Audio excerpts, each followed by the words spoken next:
ایک دفعہ کا ذکر ہے کہ خراساں کا ایک فقیہ بغداد آیا۔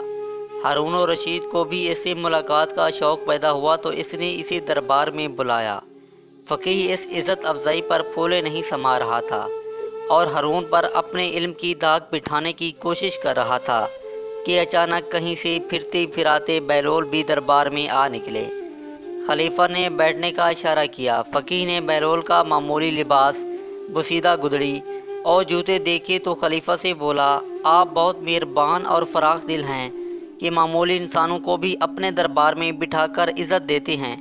تو بہلول دانا اٹھے اور اپنی عصا زمین پر مارتے ہوئے اس فقیہ سے بولے، اپنے ناقص علم پر کیوں اس قدر اتراتے ہو؟ آپ میری ظاہری حالات پر خیال نہ کیجیے اور میرے ساتھ علمی مباحثہ کے لیے تیار ہو جائیے۔ فقیہ بولا، میں نے سنا ہے کہ تو پاگل ہے اور میں پاگلوں سے مباحثہ نہیں کرتا۔ میں نے کب کہا کہ میں پاگل نہیں ہوں؟ میں اپنے پاگل پن کا خود اقرار کرتا ہوں، مگر آپ کو اپنی کم علمی کا پتہ ہی نہیں۔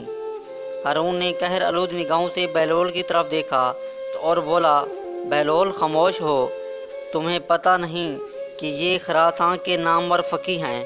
آپ نے اطمینان سے جواب دیا، اس لیے تو میں چاہتا ہوں کہ یہ مجھ سے علمی مباحثہ کریں۔ خلیفہ کو بھی علمی مباحثے کا شوق تھا اور فقیہ سے خلیفہ بولا، آپ بہلول سے مباحثہ کر لیں۔ فقیہ بولا، تو پھر میری ایک شرط ہوگی کہ میں بہلول سے ایک معمہ پوچھوں گا۔ اگر بہلول جیتا تو میں 1000 اشرفیاں دوں گا، ورنہ 1000 اشرفیاں دینے کا پابند ہوگا۔ بہلول بولا، ہم فقیروں کے پاس مال و دولت کہاں؟ ہاں، میں خود کو ایک غلام کے طور پر پیش کروں گا اور مجھ سے کام کروا لینا جب تک پیسے پورے نہ ہو جائیں تب تک۔ اگر میں مباحثہ جیت گیا تو یہ اشرفیاں غریبوں اور یتیموں کا حصہ ہوں گی اور ضرورت مندوں کا حصہ ہوں گی۔ فقیہ نے کہا، منظور ہے۔ فقیہ نے معمہ کے لیے خلیفہ سے اجازت چاہی۔ خلیفہ نے شاہی انداز سے ہاں میں جواب دیا۔ فقیہ نے معمہ پیش کیا۔ ایک گھر میں ایک عورت اپنے شرعی شوہر کے ساتھ بیٹھی ہے۔ اسی گھر میں ایک شخص نماز پڑھ رہا ہے اور ایک روزے کی حالت میں ہے۔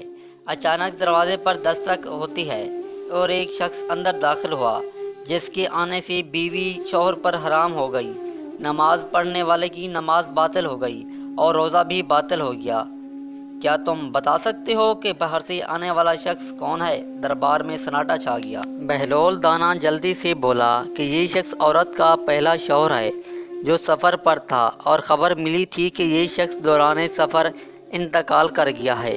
اس عورت نے اسی شخص سے عقد کر لیا جو برابر میں بیٹھا تھا اور جو 2 آدمیوں کو اجرت دی تھی کہ وہ مرحوم شوہر کے لیے قضا نماز پڑھیں اور روزے رکھیں۔ اس لیے پہلے شوہر کے آتے ہی دوسرا شخص اس پر حرام ہو گیا، روزے اور نماز باطل ہو گئی۔ ہارون نے بہلول کی تعریف کی، باقی وزیر بھی تعریف کیے بغیر نہ رکے۔ اب بہلول کی باری تھی۔ بہلول بولا، فرض کریں کہ 1 مٹکا شیرہ اور 1 مٹکا سرکے کا موجود ہے۔ ہم اس سے شکنجبین تیار کرنے کے لیے 1 پیالہ سرکہ اور 1 پیالہ شیرہ لیتے ہیں اور دونوں کو کسی برتن میں ملا دیتے ہیں۔ بعد میں پتہ چلتا ہے کہ اس میں تو ایک چوہا مرا پڑا ہے۔ کیا آپ بتا سکتے ہیں کہ جو چوہا مرا پڑا ہے وہ کون سے مٹکے میں ہے؟ سب کی نگاہیں فقیہ پر لگی ہوئی تھی۔ فقیہ گہری سوچ میں گم ہو گیا۔ بہت دیر تک ایک لفظ بھی نہ بولا۔ خلیفہ انتظار نہ کر سکا اور بولا، بہلول نے تو فوراً جواب دے دیا تھا، تمہیں بھی اس کا جواب جلدی دینا چاہیے۔ فقیہ نادم سا ہو گیا اور نگاہیں جھک گئیں اور اس نے اپنی کم علمی کا اعتراف کر لیا۔